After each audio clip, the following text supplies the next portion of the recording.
Hello, അപ്പോൾ ഇന്നൊരു കേക്കിൻ്റെ റെസിപ്പി ആയാലോ? അപ്പോൾ അതിനായിട്ട് ഞാനൊരു ബൗൾ എടുത്തിട്ടുണ്ട്. അതിലേക്ക് 150 ഗ്രാം ബട്ടറാണ് ഇട്ട് കൊടുക്കുന്നത്. ഇത് തണുപ്പ് മാറിയ റൂം ടെമ്പറേച്ചറിലുള്ള ബട്ടറാണ് കേട്ടോ. എന്നിട്ടിനി ഇതിലേക്ക് 1 കപ്പ് പൊടിച്ച പഞ്ചസാര ചേർത്ത് കൊടുക്കുന്നുണ്ട്. എന്നിട്ടിനി ഇത് നല്ലപോലെ ഒന്ന് മിക്സ് ചെയ്ത് കൊടുക്കണം കേട്ടോ. അപ്പോൾ ഞാൻ അതിന് മുന്നേ തന്നെ ഈ ബട്ടറും പഞ്ചസാരയും ചെറുതായിട്ടൊന്ന് ഇളക്കി കൊടുക്കുന്നുണ്ട് കേട്ടോ. അല്ല പിന്നെ നമ്മൾ ബീറ്റർ ഓൺ ചെയ്ത് കഴിയുമ്പോഴത്തേക്കിനും ആ പഞ്ചസാര പൊടിച്ചൊക്കെ അവിടെ ഒന്ന് തെറിക്കാനുള്ള ചാൻസ് കൂടുതലാണ്. അപ്പോൾ അതൊന്ന് കുറയ്ക്കാൻ വേണ്ടിയിട്ട് ആദ്യം ഒന്ന് ചെറുതായിട്ടൊന്ന് മിക്സ് ചെയ്ത് കൊടുത്തിട്ട് പിന്നെയാണ് ബീറ്റർ ഓൺ ചെയ്തത് കേട്ടോ.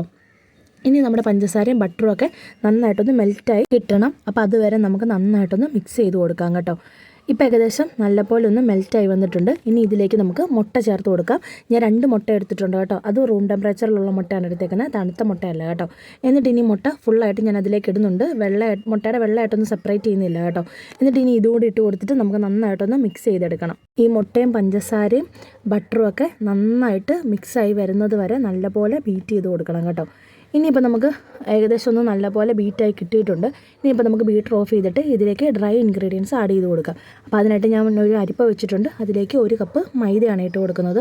അതിൻ്റെ കൂടെ 1 ടീസ്പൂൺ ബേക്കിംഗ് പൗഡറും 1/4 ടീസ്പൂൺ ബേക്കിംഗ് സോഡയും കൂടെ ചേർത്ത് കൊടുക്കുന്നുണ്ട്. എന്നിട്ട് ഇനി ഇതൊന്ന് അതിലേക്കൊന്ന് കൊട്ടിയിടുന്നുണ്ട് കേട്ടോ.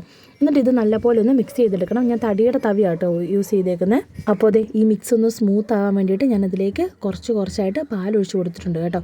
എന്നിട്ട് ഇത് നല്ലപോലെ ഒന്ന് മിക്സ് ചെയ്തെടുക്കുന്നുണ്ട്. നല്ല സ്മൂത്തായിട്ട് വരുന്നത് വരെ മിക്സ് ചെയ്ത് കൊടുക്കണം കേട്ടോ. ഈ സമയം ഞാൻ ഓവൻ ഒന്ന് പ്രീ ഹീറ്റ് ചെയ്യാൻ വെച്ചിട്ടുണ്ടായിരുന്നു 180 ഡിഗ്രിയിൽ. അപ്പോൾ അതേ നമ്മുടെ ഓവൻ നല്ല പ്രീ ഹീറ്റായിട്ട് വന്നിട്ടുണ്ട്.